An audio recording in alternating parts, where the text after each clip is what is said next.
네, 오늘장 정리하겠습니다. 스페셜원이고요. 토마토 투자클럽의 김민준 전문가입니다. 안녕하세요.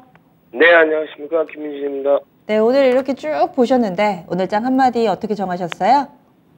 오늘은 시청자님들을 위한 한마디, 때로는 휴식도 보약이다, 이렇게 지어봤습니다. 네, 다소 좀 오늘장 쉬어가는 분위기가 좀 감돌았죠.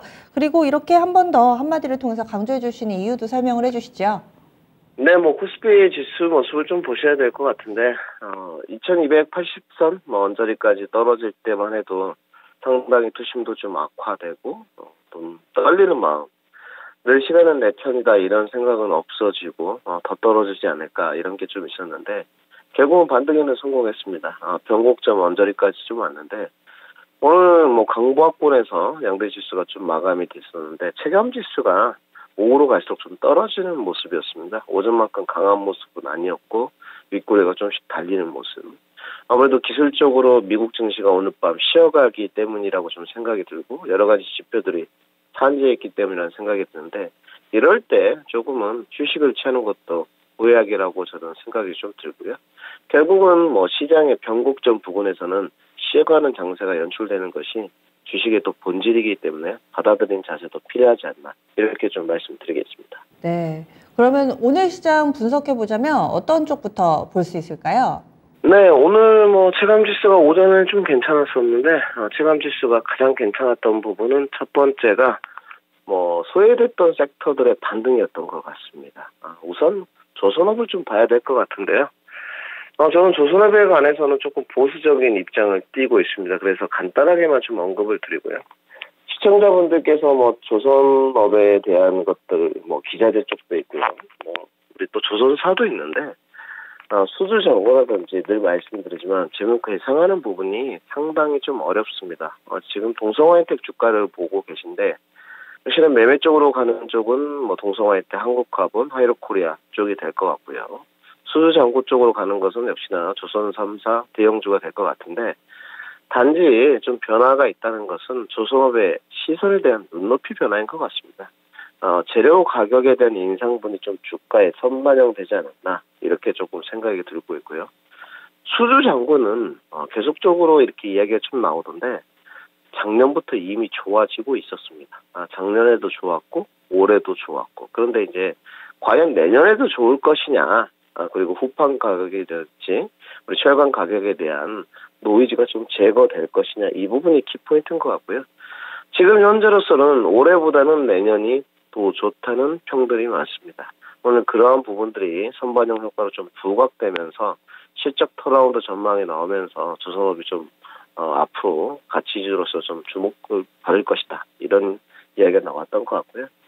단지 지금 주식시장이 반등은 좀 나왔습니다만은 변곡점의 안착이 조선업 섹터가 이끈다고 변곡점을 돌파할 것 같지는 않습니다. 또한 수주장고 부분에 대해서 또 실적 턴어라운드에 대해서 좀 확인이 필요한 설익은 감자라고 저는 좀 표현을 하고 싶고요. 좀 보수적인 대응이 필요하고 또 매매 관점보다는 투자 관점이 조금 더 맞지 않나 이렇게 좀 생각을 하고 있습니다. 네, 그래서 조선업 같은 경우 또 매매보다는 투자 관점, 조금 더 시간 투자를 해서 여유 있는 관점에서 봄직하다 설명을 해주셨고 또 눈에 띄는 섹터가 있다면 어떤 쪽일까요? 네, 역시나 신재생이었던 것 같습니다. 시장에 주도주는 변화가 없는 것 같습니다. 앵커님도 오전에 저도 방송을 계속 봤는데 오늘 강한 섹터 역시나 미 기후 법안 통과 예상에 따른 신재생 에너지 추세는 지속됐던 것 같습니다. 지금 차트 모습은 하나솔루션이고요. OCI가 대장주냐 하나솔루션이 대장주냐 이런 것보다도 신재생에 대한 어떤 추세는 변함이 없구나 이렇게 받아들이시는 게 좋을 것 같고요. 태양광, 풍력 특히 미국 쪽에 이제 수출 부진이 높은 기업들은 좀 수혜를 볼 거라고 보고 있고요.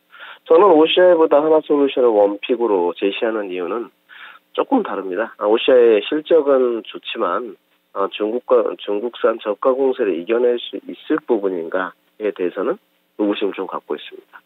하나솔루션은 역시나 뚜껑을 열어봤더니 어닝 서프라이즈를 섰기 때문에 지속적으로 추세가 올라가고 있는 모습이고 오늘 45,000원까지 돌파하는 모습이 연출됐었습니다. 상당히 좋은 모습이고요. 전일 금요일이죠. 미국 시장도 다 좋았습니다. 애플, 아마존뿐만 아니고 신재생 업체들도 상당히 좋았고요. 온실가스, 친환경, 뭐가 되든 다 좋습니다. 2차 전지까지 모두 미국과 커플링되는 모습이었고요. 대선에 대한 변경은 없는 것 같습니다. 결국은 신재생도 탈탄소라는 대명제 아래서 파생된 뿌리라고 좀 줄기라고 봐야 될 것 같은데요. 대세는 변경은 없고 화석 연료가 대체되는 에너지는 시대적 변화 흐름이다 이렇게 받아들이셔야 될 것 같고요. 결국은 어느 섹터를 고를 것인가 선택의 문제인 것 같습니다. 태양광이냐, 풍력이냐, 수소냐, 또 신정부 정책주의 원전이냐, 아니면 난 전기차냐. 본인이 확신 있는 섹터로 가는 게 좋을 것 같고 저는 풍력보다는 태양광을 좀 추천드리고 싶고요. 조금 더 쉬운 쪽으로 접근 포인트를 잡자면 태양광보다는 전기차를 조금 더 추천드리도록 하겠습니다. 네, 그래서 신재생 가운데서도 매력도 순으로 설명을 좀 해주셨어요. 오늘장 새로 부각된 단순 테마가 있다면 또 학제 개편 관련주가 아닐까 하는데 역시나 윗꼬리가 달리거나 혹은 음봉을 기록한 종목이 많아가지고 이쪽은 어떻게 보셨어요? 저도 이걸 좀 지켜봤는데 이거는 좀 의견들이 다들 각양각색이시더라고요. 자제분들을 가진 부모님들의 생각이 모두 틀린 것 같습니다. 온라인 교육을 좀 봐야 되는데 엘리능률 한 종목만 보겠습니다. 예전에 지금 현재 윤석열 대통령 관련 주도 또 뽑혔고요. 많은 종목들이 있는데 메가스터디도 있었고요. 오늘 윗꼬리는 다 걸렸고 단지 엔리능률은 오늘 바닥권에서 62동 평균선을 좀 돌파하면서 양봉으로 마감이 됐기 때문에 한번 뽑아봤고요. 7세 아동은 아직 어리다 이런 평도 있었고 초등학교 연령을 좀 낮추면서 맞벌이 부부에 대한 부담감을 낮춰주자 이런 평도 있었던 것 같습니다. 어느 게 옳은지는 저는 잘 모르겠고요. 그 부분에 관해서는 온라인 교육이 좀 테마성으로 부각이 됐던 것 같은데 초등학교 입학 연령에 따른 변경 이건 2025년에 일어날 일이고요. 아직은 좀 설레는 것 같고 뉴스 플로우를 탄 테마성 단기 모멘텀으로 좀 봐야 될 것 같습니다. 그렇다면 이 모멘텀 부각이 언제까지 지속될 수 있을 것이냐. 저는 좀 뜨거운 감자가 되기에는 좀 무리수가 있다고 보고 있기 때문에 좀 짧게 치고 빠지는 전략이 맞는 것 같습니다. 좀 종합적으로 정리를 오늘 해드리자면 금융 시장이 이끄는 주도주는 역시 성장주 중에 신재생 파트였었고요. 가치주의 조선의 약진이 돋보였다. 이렇게 총평으로 정리를 해드리겠습니다. 그러면 오늘 우리 시장 흐름에 비춰봤을 때 한 주 동안의 시장 전망 어떻게 하시는지 전략도 좀 설명을 해주시죠. 네, 오늘 장 한마디죠. 이제 월요일 날 이렇게 맞고 있는데 때로는 휴식도 보약이라고 했는데 금주에는 조금 시장 옥석 가리기 하고 변곡점 돌파 가능성을 좀 점쳐야 될 것 같습니다. 삼성전자 이꼴 코스피 지수라고 좀 말씀을 드렸는데 거의 유사하고요. 삼성전자도 60일 이동 평균선에서 좀 쉬어가는 모습입니다.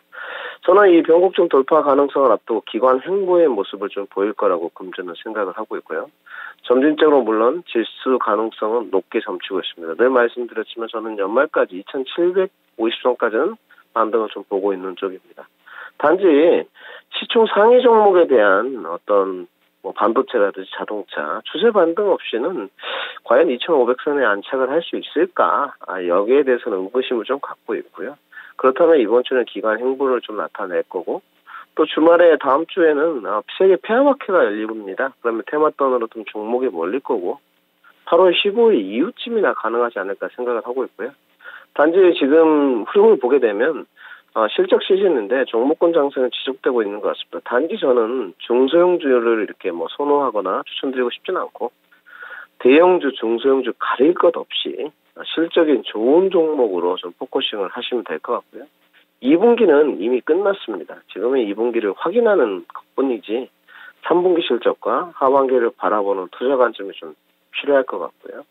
그러면 역시나 3분기와 하반기에 투자 관점, 매매 관점으로 조금 저가 매수가 남아있는 부분은 역시나 반도체, 그리고 전기차, 그리고 역시나 대세로는 바뀌지 않습니다. 신재생 파트, 그리고 제약바이오가 이제 시즌이 다가옵니다. 9월에는 유럽 종양학회도 있는데 미리 선취를 좀 하신다면 한 달 전이니까 충분히 단기 추세에는 수익을 누릴 수 있지 않을까 이렇게 정리해드리겠습니다. 바로 이어서 4시에 유튜브에서 공개 방송하시죠? 어떤 내용 알려주실 건가요? 네, 그냥 커뮤니케이션을 좀 자주 하고 있고요. 우리 시청자 여러분들 이제 반등이 좀 나왔는데 여기서 변곡점 돌파를 어떤 종목 쪽으로 해야 될까? 수익률이 이렇게 더뎌지는 측면인 것 같은데 결국은 이렇게 길게 투자 관점으로 가면 그래도 100% 수익 종목은 어딘가에는 있는 것 같습니다. 그런 좀 자극적인 주제로 한번 커뮤니케이션을 해보도록 하겠습니다. 네, 알겠습니다. 고맙습니다. 네, 감사합니다. 네, 지금 TV로 함께하고 계신 분들은 유튜브 들어가시면은 김민우 전문가 이야기 바로 이어서 좀 들어보실 수 있고요. 내 종목이 궁금하신 분들은 진짜 쉬운 진단 시간 함께해 주세요. 실시간으로 여러분들의 종목 고민 해결해 드립니다. 지금까지 다양한 투자 판단에 대한 도움 말씀드렸고요. 종목의 상승 하락을 보장하지는 않습니다. 내일 아침 다시 찾아뵙겠습니다. 고맙습니다.